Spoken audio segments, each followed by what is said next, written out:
Chicago election results bring new challenges for Obama. Will community organizers ever leave his construction project alone?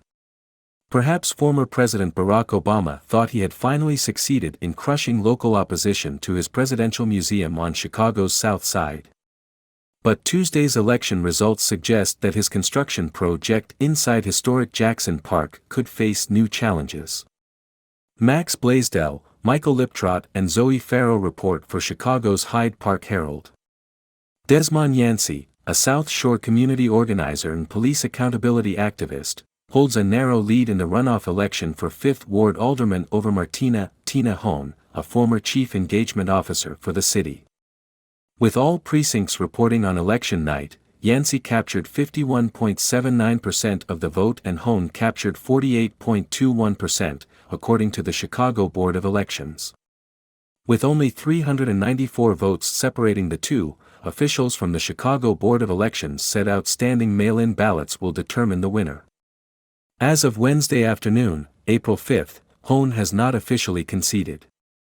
Mr. Obama has largely succeeded in court against conservationists who attempted to defend a treasured green space from the man who produces Netflix programming on the importance of protecting treasured green spaces. But residents don't seem to appreciate all the tree cutting to make way for the Obama Presidential Center, which will not be an official repository of presidential records, and also a planned golf development. More than a year after Mr. Obama began the ceremonial destruction of cherished municipal parkland, the local election in Chicago's 5th Ward seems likely to bring new challenges. John Byrne and A.D. Quigg report for the Chicago Tribune. The campaign focused a significant amount on questions of gentrification near Jackson Park, where the Obama Center is being built.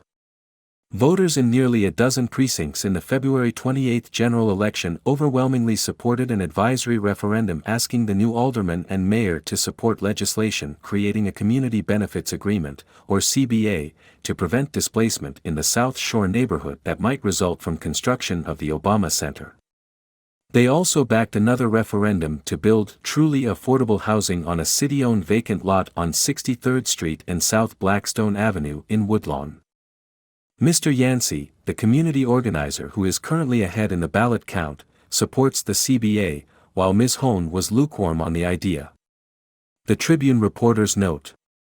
"You're talking about 90% of voters in South Shore who are concerned about displacement," Yancey said. "That's a real concern.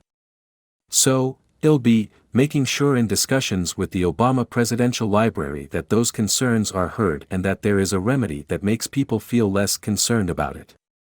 Any remedy emerging from such discussions seems likely to be expensive." A report on a community forum this week in the Washington Post suggests there is significant dissatisfaction in the areas around the planned center. Marissa Lang reports.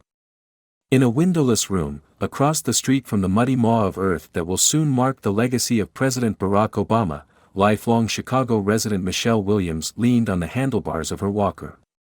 Wedged between people sitting around folding tables, scattered chairs and standing along every spare inch of wall, the 80-year-old considered whether to ask a question about the issue foremost on everyone's mind, being able to stay in their homes on the South Side. The Obama Foundation has told residents that the $500 million presidential center will help transform some of Chicago's poorest neighborhoods and offer opportunities to those who live there. But Williams and others have watched its construction with mistrust. With the center's opening still 2 years away, rents in the surrounding South Shore and Woodlawn neighborhoods already are rising. Median home prices have more than doubled since the center's location was unveiled. Some longtime residents have been priced out. While the outcome of the aldermanic election could bring bad news for Mr. Obama, there is perhaps an offsetting impact given the results at the top of the ticket.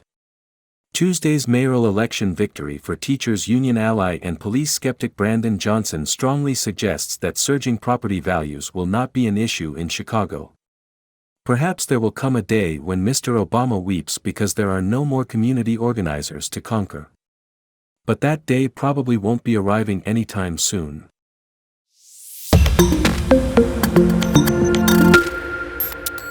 Chicago election results bring new challenges for Obama. Will community organizers ever leave his construction project alone? Perhaps former President Barack Obama thought he had finally succeeded in crushing local opposition to his presidential museum on Chicago's South Side. But Tuesday's election results suggest that his construction project inside historic Jackson Park could face new challenges.